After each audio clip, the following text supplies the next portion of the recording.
사순절이 시작되었습니다. 예수님은 죽음의 길로 달려가는 인류들을 생명의 길로 건져내시기 위해서 십자가의 길을 걸으셨습니다. 지난 3월 2일 제수일부터 시작해서 우리는 이제 40일간 사순절의 여정을 걷게 됩니다. 우리는 하나님의 아들이신 예수님께서 받으신 고난이니 그의 능력으로 그 고난이 상쇄되지는 않을까 생각하기도 하지만 그렇지 않습니다. 뿐만 아니라 주님께서는 하나님의 아들이시니 부활도 당연한 것은 아닌가 생각하지만 그렇지 않습니다. 만약 그런 생각이 우리에게 있다면 반은 맞고 반은 틀렸다 할 것입니다. 그리고 우리의 신앙은 100% 오르신 주님을 따르신 것이기 때문에 반은 맞고 반은 틀린 것은 모두 틀렸다 해야 될 것입니다. 우리 주님께서는 완전한 신이시지만 완전한 인간이셨습니다. 그리고 완전하신 인간이시기 때문에 주님께서 당하신 고난이 우리에게도 적용이 되고 주님께서 따라오라 말씀하신 그 길을 우리가 함께 걸어갈 수 있는 것입니다. 완전한 인간이시기 때문에 주님께서 우리의 길과 진리요 생명이 되십니다. 2022년 2월 24일 아주 놀라운 일이 벌어졌습니다. 아주 끔찍한 일입니다. 어떻게 이런 일이 일어날 수 있을까 싶습니다. 러시아가 우크라이나를 침공한 겁니다. 푸틴은 절대 전쟁은 없을 것이다 이야기했지만 결국 그들은 돌이킬 수 없는 강을 건너고 말았습니다.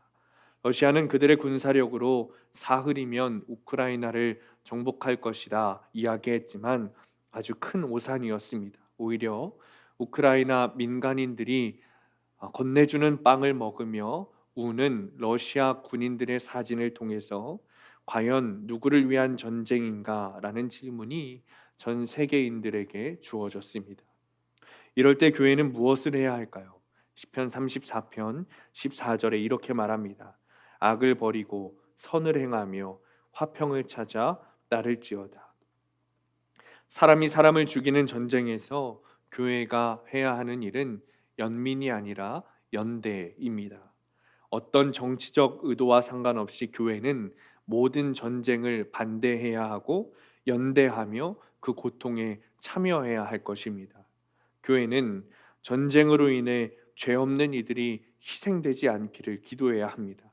그리고 세계의 평화를 위해 어떤 일에 참여해야 하는가 고민하고 동참해야 합니다.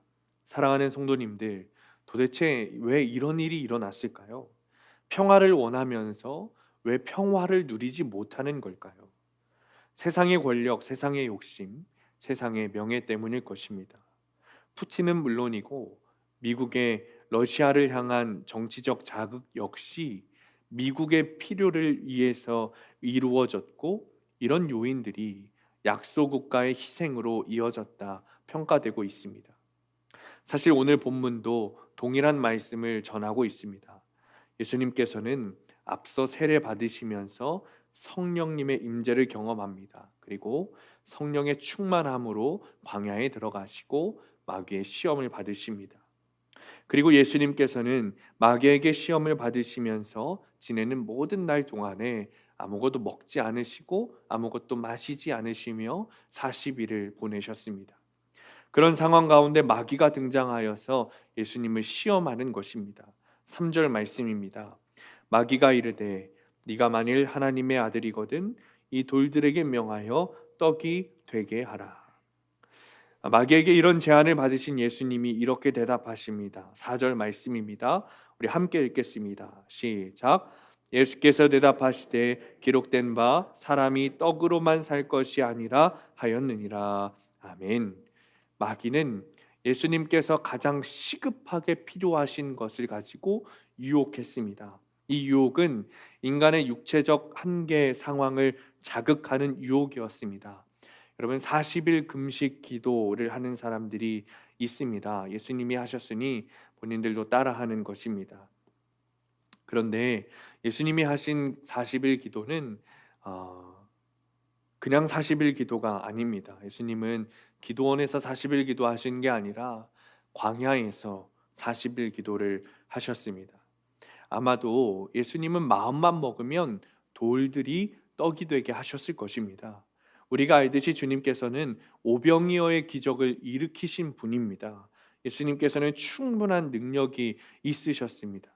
그러나 주님은 자신의 욕구를 채우는데 하나님의 능력을 사용하지 않으셨고 오히려 말씀으로 그 유혹을 이기셨습니다. 두 번째는 마귀가 예수님께 천하 만국을 보여주며 이렇게 제안합니다. 6절부터 7절입니다. 이르되 이 모든 권위와 그 영광을 내가 내게 주리라. 이것은 내게 넘겨준 것이므로 내가 원하는 자에게 주노라. 그러므로 네가 만일 내게 절하면 다 내 것이 되리라. 이런 유혹은 주님의 믿음에 대한 유혹이었습니다. 절을 한다는 것은 여러분 단순한 의미가 아닙니다. 우리가 설날에 어른들에게 세배하는 정도의 의미가 아닙니다. 마귀에게 전적으로 복종한다는 의미입니다. 즉 마귀를 신으로 섬기겠다는 뜻이죠. 그러자 주님께서 이렇게 대답하십니다. 8절 말씀 우리가 함께 읽습니다. 시작. 예수께서 대답하여 이르시되 기록된 바 주 너의 하나님께 경배하고 다만 그를 섬기라 하였느니라. 아멘. 예수님은 우상 만들 기회를 제공하지 않으셨습니다. 오직 하나님만 경배하고 예배하는 신앙의 길을 놓으셨습니다. 그리고 마지막으로 마귀는 예수님을 예루살렘 성전 꼭대기에 세우고 이렇게 속삭였습니다. 9절부터 11절 말씀입니다. 또 이끌고 예루살렘으로 가서 성전 꼭대기에 세우고 이르되 네가 만일 하나님의 아들이거든 여기서 뛰어내리라. 기록되었을 때 하나님이 너를 위하여 그 사자들을 명하사 너를 지키게 하시리라 하였고 또한 그들이 손으로 너를 받들어 내 발이 돌에 부딪히지 않게 하시리라 하였느니라. 이런 마귀의 유혹에 예수님께서 12절에 이렇게 대답하십니다. 우리 함께 읽습니다. 12절 시작. 예수께서 대답하여 이르시되 주 너의 하나님을 시험하지 말라 하였느니라. 아멘. 여러분 오늘 본문 말씀 아주 유명한 말씀이죠. 그도 그럴 것이 주님께서 시험 받으신 내용이기 때문입니다. 그래서 여러 학자들이 아주 다양한 해석들을 해왔습니다. 오늘 본문에서 보면 마귀는 예수님에게 세 개의 시험을 합니다. 그리고 이 시험에 대해서 육신의 정욕, 안목의 정욕, 이생의 자랑이라 이렇게 말합니다. 요한일서 2장 16절에 그렇게 말하죠. 이는 세상에 있는 모든 것이 육신의 정욕과 안목의 정욕과 이생의 자랑이니 다 아버지께로부터 온 것이 아니요 세상으로부터 온 것이라. 아멘. 그런데 사실 주님께 그보다 더 큰 시험은 따로 있는 것으로 보입니다. 이 세 가지 시험의 아주 근본적인 시험인 것 같습니다. 3절 말씀인데 우리가 함께 읽겠습니다. 시작. 마귀가 이르되 네가 만일 하나님의 아들이거든 이 돌들에게 명하여 떡이 되게 하라. 아멘. 마귀가 주님께 돌을 떡이 되게 하라 라고 유혹하면서 던진 말이 이겁니다. 네가 하나님의 아들이거든 이라는 표현이에요. 이 표현은 첫 번째 시험에서도 등장하고 세 번째 시험에서도 등장합니다. 9절입니다. 또 이끌고 예루살렘으로 가서 성전 꼭대기에 세우고 이르되 네가 만일 하나님의 아들이거든 여기서 뛰어내리라. 사실 이 마귀의 유혹은 우리에게 아주 큰 시험을 줍니다. 우리는 하나님의 자녀라는 아주 귀한 이름을 가지고 있습니다. 그런데 마귀는 이 거룩한 이름을 통해서 우리를 시험합니다. 하나님의 자녀이기 때문에 하나님이 지켜주시는 기적이 일어난다면 너와 하나님의 사이의 관계가 더 단단해질 것이다, 더 강화될 것이다 라고 주장합니다. 분명히 하나님께서는 당신의 자녀를 고통 속에 내버려 두지 않을 거야 라고 주장하는 거예요. 여러분이 들으시기에 마귀의 이런 말이 어떻습니까? 맞는 말처럼 들리죠. 그리고 굉장히 영적으로 들립니다. 그러나 마귀의 이런 시험은 굉장히 위선적입니다. 예수님은 마귀가 시험하는 목적을 알았습니다. 하나님께서는 마귀의 시험에 예수님께서 어떤 인위적인 행동이나 어떤 기적을 일으키는 것을 원하지 않으셨어요. 만약 주님께서 어떤 행동을 취하셨다면 여호와 하나님을 자신에게 들어오게 하는 것입니다. 자신의 개념 속에 여호와 하나님을 가두는 것이죠. 이런 모습은 주님의 계획 가운데 우리가 들어가는 것이 아니라 우리의 계획 가운데 주님을 들어오게 포함시키게 하는 거예요. 그러면서 주님, 저에게 당신의 능력을 한번 보여줘 보세요 라고 하는 것밖에 되지 않는 것이죠. 이런 행동은 하나님을 개인적으로 시험하는 것이고 우리의 믿음이 부족하다는 것을 보여주는 증거가 됩니다. 하나님의 자녀들은 이런 종류의 시험을 해서는 안 됩니다. 그래서 주님께서도 12절에 주 너의 하나님을 시험하지 말라 말씀하시는 거예요. 뿐만 아니라 네가 만일 하나님의 아들이거든 이라는 이 마귀의 시험은 하나님께서 너를 도와주실 리 없어 라는 유혹에 빠지게도 합니다. 모든 그리스도인들에게는 나는 하나님의 자녀라는 정체성이 분명히 있으십니다. 여러분들도 있으시리라 믿습니다. 그런데 마귀는 이렇게 유혹하는 거예요. 네가 만일 하나님의 자녀라면 하나님께서 분명히 도와주실 텐데 왜 너를 계속해서 광야 속에 두시는 걸까? 네가 만일 하나님의 자녀라면 주님께서 분명히 도와주실 텐데 왜 너를 계속해서 그 고난 가운데 두시는 걸까? 너 정말 하나님의 자녀 맞아? 라면서 시험하는 거예요. 우리의 믿음을 건드는 것이죠. 사실 여러분, 사람은 자존심을 건드는 걸 굉장히 싫어합니다. 나 이런 사람이야 라는 그 마음을 건드릴 때 가장 무너지기 쉽습니다. 이 문제는 인정에 관한 문제이기 때문이에요. 사람들은 항상 인정받고 싶어하고 인정받지 못할 때 화를 내고 무너집니다. 남들보다 더 나은 존재가 되려는 욕구가 우리 안에, 모든 사람들 안에 있기 때문입니다. 많은 사람들이 이런 인정 중독이라는 죄 가운데 빠져 살아갑니다. 그런데 이런 인정 중독은 계속해서 나라는 존재, 내 자아의 인정과 용납만 추구하기 때문에 계속 나만 바라보게 하는 거예요. 계속 그 욕망 가운데, 자칫 욕망 가운데 빠져들게 하는 것이죠. 하나님과의 관계가 바로 서 있지 못하고 하나님의 자녀라는 정체성이 바로 서 있지 못하면 마귀가 너 하나님의 자녀라면서 왜 하나님이 널 도우시지 않아? 라는 공격에 속절없이 무너지고 마는 겁니다. 사람은 여러분 어디에 시선을 두느냐에 따라 관계가 맺어집니다. 여러분 결혼할 때 사람들이 많이들 이렇게 말합니다. 매일매일 보고 싶어서 결혼한다고 그래요. 한시도 떨어져 있기 싫어서 결혼한다고 합니다. 반대로 부부 사이에 서로에게 시선을 두지 않고 다른 사람에게 시선을 둔다면 그 관계는 망가지고 마는 거죠. 그래서 인정으로 인해 내 자아에만, 나라는 존재에만 시선을 둔다면 하나님과의 관계는 무너지고 마는 겁니다. 이렇게 우리가 하나님과의 관계에서 멀어지고 나라는 존재에 취해서 살다 보면 주님께서 받으셨던 그 세 가지 유혹에 넘어지고 마는 것이죠. 만일 우리가 하나님과의 관계에서 멀어지고 있다면 이런 유혹과 시험에 넘어지는 것은 순식간일 겁니다. 1999년 5월 미국의 한 신문에 13년간 하버드 대학 신학대 학장을 지낸 로널드 티먼 교수가 파면되었다라는 기사가 실렸습니다. 그 이유는 이 대학의 한 컴퓨터 기사가 이 학장의 컴퓨터를 고쳐주려고 컴퓨터를 보았는데 이 신학대 학장의 컴퓨터 안에 수백 장의 음란 사진이 저장되어 있는 것을 발견했기 때문입니다. 사진을 발견한 이 기사가 즉시 총장에게 보고했고 이 신학대학 학장은 파면되고 말았습니다. 어떻게 신학대학 학장이 포르노 광일 수 있느냐 묻는 사람도 있을 수 있습니다. 그러나 여러분 얼마든지 가능한 일입니다. 신학대학 교수라고 해서, 목사라고 해서 육신의 정욕, 안목의 정욕, 이생의 자랑에서 자유로울 수 있는 것은 아닙니다. 죄의 유혹을 받는 것은 여러분 똑같습니다. 이 로널드 티먼 교수의 문제는 죄의 유혹을 받았다는 것에 있는 게 아닙니다. 모든 사람들이 죄의 유혹을 받습니다. 그러나 이 전 신학대학 학장의 문제가 뭐냐면 그의 시선이 하나님께 가 있지 않았기 때문입니다. 그래서 하나님과의 관계가 바르지 않았기 때문에 그가 마귀의 시험에 넘어지고 만 것이죠.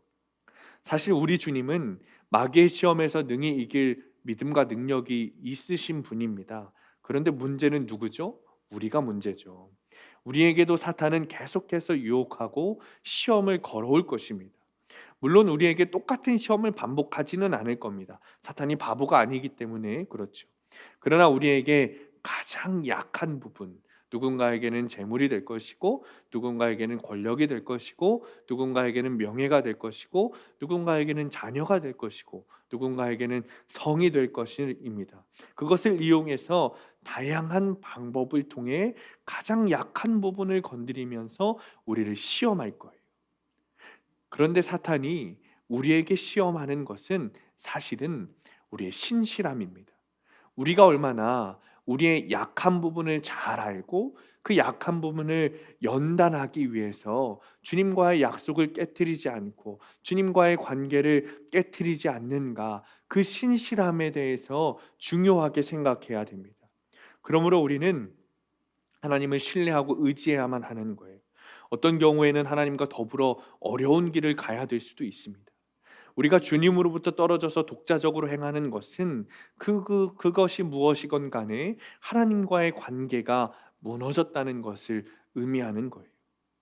모든 상황과 여러분 모든 시간 속에서 우리는 하나님과 동행하는 일을 멈춰서는 안 됩니다. 그 일은 주님과 우리와의 관계의 신실함을 보여주는 겁니다.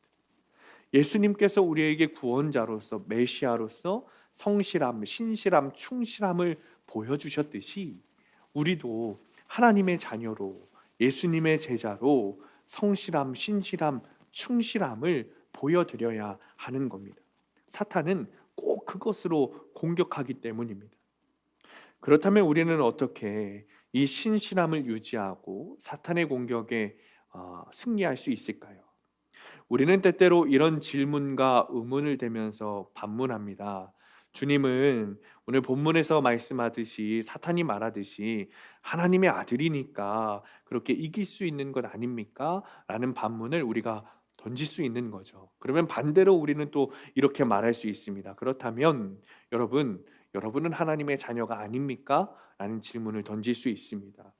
우리 역시야 주님의 자녀입니다. 그러니 우리도 사탄의 공격에 이길 수 있습니다. 충분히 이길 수 있습니다. 뿐만 아니라 주님께서 지금 광야에서 시험 받으시는 것은 여러분 인간의 모습으로 시험 받고 계십니다. 완전한 신의 모습으로 시험 받으셨다면 사탄이 예수님께 다가가는 것조차 못했겠죠. 그러나 주님께서는 인간의 모습으로 시험 받고 계세요. 즉 우리와 같은 모습으로, 똑같은 모습으로 시험 받고 계시다는 겁니다. 여러분 이게 중요한 겁니다. 이유가 있습니다. 주님은 우리의 구원자로 오셨어요. 메시아로 오셨어요. 그러나 그 주님께서 인간의 모습으로 똑같이 시험 받으시면서 그리고 그 인간의 모습을 가지고 마귀의 시험에 이기시는 모습을 통해 우리도 그 마귀의 시험에서 고난 가운데 이길 수 있구나라는 소망이 생기는 것입니다. 인간인 우리도 승리할 수 있다는 소망이 거기에서 나오는 겁니다. 우리는 이제 주님께서 승리하신 방법에 대해서 찾으면 되는 겁니다. 그리고 그 방법은 여러분 말씀입니다. 주님께서 시험 당하시면서 여러분 어떤 기적을 보이셨죠? 아무런 기적도 보이지 않으셨습니다. 여러분 어떤 행동을 취하셨습니까? 아무런 행동도 취하지 않으셨습니다. 그저 말씀으로 승리하셨습니다. 4절에 기록된 바 사람이 떡으로만 살 것이 아니라 하였느니라. 8절에 기록된 바 주 너의 하나님께 경배하고 다만 그를 섬기라 하였느니라. 12절에 주 너의 하나님을 시험하지 말라 하였느니라 라는 주님의 말씀으로 시험을 이기셨습니다. 그리고 여러분 우리가 더 주목해야 할 게 있습니다. 그게 뭔지 아십니까?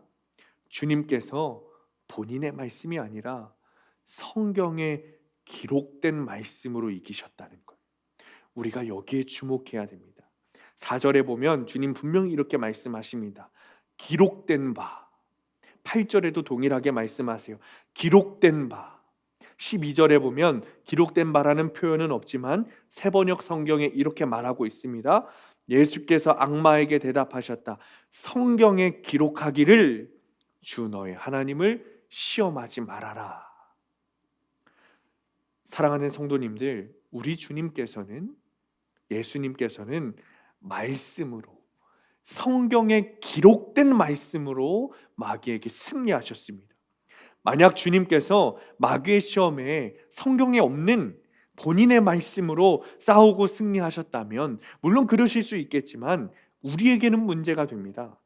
주님의 말씀에는 당연히 능력이 있습니다. 그러니 그 시험을 이기실 수 있죠.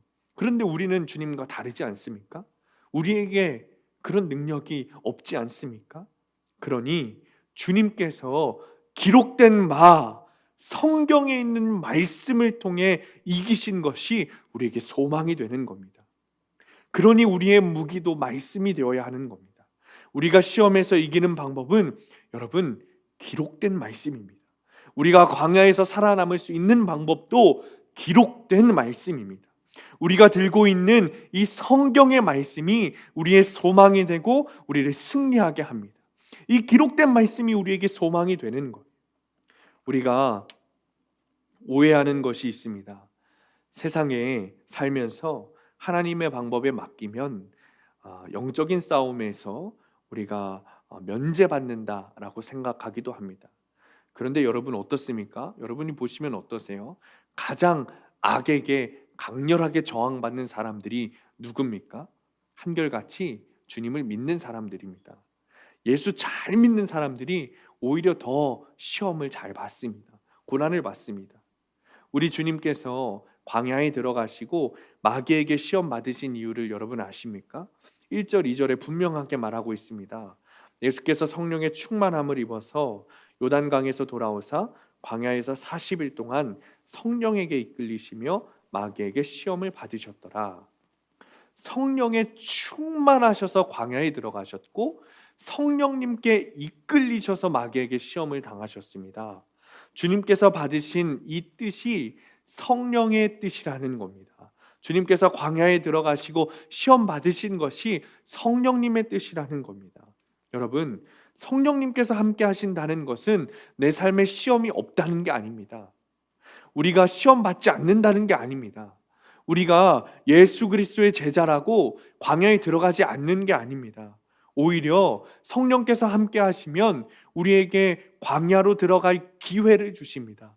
그 광야는 우리가 주님만 바라보고 주님의 말씀만 의지하지 않으면 살 수 없는 곳이기 때문에 그렇습니다.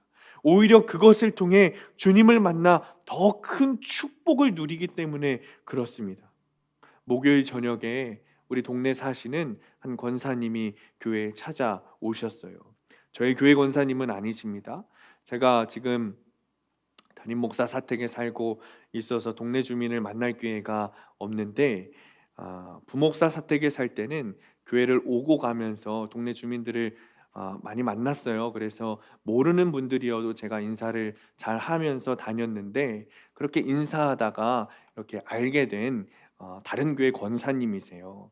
근데 그 권사님이 목요일 저녁에 기도를 부탁하신다면서 교회에 찾아오셨어요. 이 권사님 아들이 음주운전으로 교도소에 들어가서 형을 살고 계시다는 거예요. 다행히도 인사사고는 아니고 이제 누군가 차가 비틀거리는 것을 보고 신고했는데 이제 반복적인 음주운전 때문에 지금 들어가 계시다는 거예요.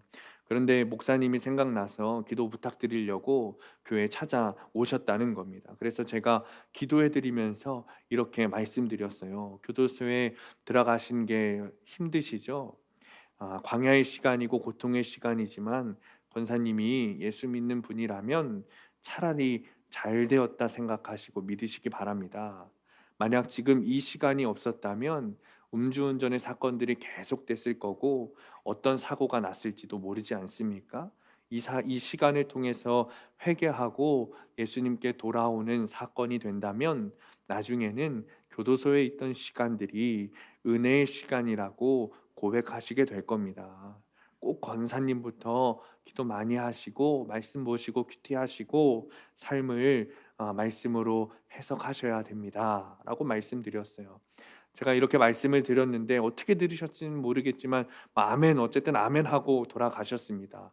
우리 교회 성도님들이라면 정말 믿음으로 아멘 하셨을 텐데 모르겠습니다. 어쨌든 아멘이라고 하셨어요. 그리고서는 기도하고 전도하겠다고 말씀으로 말씀 많이 보겠다고 대답하시고 돌아가셨습니다. 이 사건과 예수님의 광야 사건은 차원이 다른 사건이지만 우리 주님께서 겪으신 광야의 사건을 통해 우리 주님께서 하나님의 아들이시라는 사실, 우리의 구원자라는 사실이 증명되지 않았습니까? 여러분, 광야라는 사건, 마귀에게 시험 받으시는 사건이 없었다면 우리가 그분에 대해서 증언하지 못했을 겁니다. 그러나 이 광야의 사건을 통해 예수님께서 우리의 구원자 되시고 하나님의 아들이시라는 사건이 증거가 되었어요. 그리고 이 사건을 통해서 승리하시고 증거하신 방법, 증명하신 방법은 바로 기록된 말씀이라는 겁니다. 이 기록된 말씀은 여러분 믿음을 우리에게 생기게 하고 유지하는 데 필수적인 요소입니다. 주님께서는 이것을 증명하시면서 3번이나 기록된 말씀으로 마귀의 시험을 물리치신 겁니다. 우리 주님은 기적의 방법을 배척하시고 어떤 정치적인 검도 사용하지 않으셨습니다. 그리고 하나님을 능가하려고 하지도 않으셨습니다. 오히려 하나님의 방법으로 대하셨습니다. 우리 교회 오픈 카톡방에 아브라함과 이삭의 사건에 대해서 큐티하시고 한 권사님께서 이렇게 고백하셨습니다. 눈에 보이는 것에 집중하여 전지전능하신 하나님, 신실하신 하나님을 믿지 못하는 일이 없기를 바랍니다. 말씀에 순종하여 살게 하옵소서. 사랑하는 성도님들, 기록된 말씀이 내 안에 없으면 육신의 정욕, 안목의 정욕, 이생의 자랑이라는 시험에 넘어가는 것은 여러분 한순간입니다. 우리를 시험하시는 광야의 시간 속에서 우리가 이기는 방법은 이 기록된 말씀입니다. 그리고 그 말씀에 순종하는 거예요. 뿐만 아니라 우리는 이 말씀을 한때만 붙잡는 것이 아니라 평생토록 붙잡아야 합니다. 이유가 있습니다. 13절 말씀입니다. 마귀가 모든 시험을 다 한 후에 얼마 동안 떠나니라. 예수님과 대결에서 진 마귀가 떠났습니다. 그런데 완전히 떠나간 것이 아니라 얼마 동안 떠나갔다라고 말합니다. 마귀에게 좋은 기회가 오면 또다시 찾아온다는 거예요. 찾아오겠다고 예고하는 겁니다. 우리의 삶에서 마귀는 계속해서 기회를 노리고 있습니다. 기회를 노리는 마귀에게 여러분 틈을 주어서는 안 됩니다. 그러니 우리가 계속해서 이 기록된 말씀을 붙들고 말씀을 적용하고 살아야 하는 겁니다. 교회 오픈 카톡방에 한 권사님께서 묵상 고백을 하셨습니다. 나의 계획이 앞서지 않고 주님의 때를 기다리는 인내를 주시고 여호와께 능하지 못한 일이 없음을 믿고 기한이 이를 때까지 말씀을 적용하며 하루하루 잘 살아내게 하옵소서. 여러분, 말씀을 계속해서 묵상하고 큐티하면 이런 고백이 흘러나올 수밖에 없습니다. 나에게 오늘 주어진 이 말씀이 오늘 나에게 이루어지는 영적 전쟁 가운데 승리하는 무기가 되고 틈만 나면 공격하려는 이 마귀에게 승리할 수 있는 방법이 된다는 고백입니다. 이 말씀이 여호와께서 주시는 능력이라는 것을 깨닫게 되는 거죠. 사랑하는 성도님들, 성령님께서는 예수님을 광야로 이끄신 것처럼 우리도 광야를 이끄실 것입니다. 우리가 주님의 제자라면, 우리가 아버지 하나님의 자녀라면 우리를 분명히 광야로 이끄실 겁니다. 광야라는 곳은 여러분 오직 주님만 의지하고 오직 주님을 붙들지 않으면, 주님의 말씀을 붙들지 않으면 살 수 없는 곳이기 때문입니다. 주님의 말씀에 순종할 수밖에 없는 곳이 광야이기 때문에 그렇습니다. 그러니 우리가 광야의 시간에 있다는 것이 깨달아지면 더 주님께 집중하고 더 주님의 그 기록된 말씀에 시선을 두어야 하는 겁니다. 여러분, 사순절은 주님이 우리를 구원하시기 위해 겪으셨던 그 고난의 길, 광야의 시간을 함께 걸어가는 기간입니다. 그러니 우리는 주님이 겪으신 그 광야의 시간에 동참하면서 주님의 뜻, 이 기록된 말씀에 집중해야 하는 거예요. 때때로 우리는 주님의 말씀을 논박하려고 하죠. 그러나 C.S. 루이스는 순전한 기독교라는 책에서 이렇게 말합니다. 주님의 말씀을 논박한다면 당신은 당신에게 논리력을 주신 바로 그 권세에 맞서는 것이다. 사랑하는 성도님들, 2022년 사순절이 시작되었습니다. 우리 이 기간 동안 할 수 있는 대로 주님의 말씀을 보셨으면 좋겠습니다. 주님의 말씀에 집중해 보셨으면 좋겠습니다. 우리가 오늘 새벽부터 공동체 성경 읽기를 시작했습니다. 다른 이유가 없습니다. 주님의 말씀에, 그 기록된 말씀에 집중하기 위해서입니다. 여러분 많이 참여하셨으면 좋겠습니다. 우리 주님께서 그러셨던 것처럼 기록된 말씀을 붙들고 묵상하고 순종하며 더 깊은 주님과의 관계로, 더 친밀한 주님과의 동행으로 나아가신 여러분들 되시기를 축원합니다. 우리가 정말 하나님의 자녀라면 주님 한번 해보세요, 주님의 능력을 나에게 한번 보여줘 보세요 라면서 주님께 항거하는 것이 아니라 나에게 무엇을 말씀하시기 위해 이 광야 가운데 나를 부르셨는가, 주님께 말씀으로 엿줍고 내 삶을 해석하는 시간이 되어야 할 것입니다. 주님께서 말씀하시기 위해 우리를 초청하는 시간입니다. 마귀의 시험을 능히 이기신 주님의 그 기록된 말씀을 가까이 하시고 승리의 사순절 기간 되시기를 간절히 축원합니다.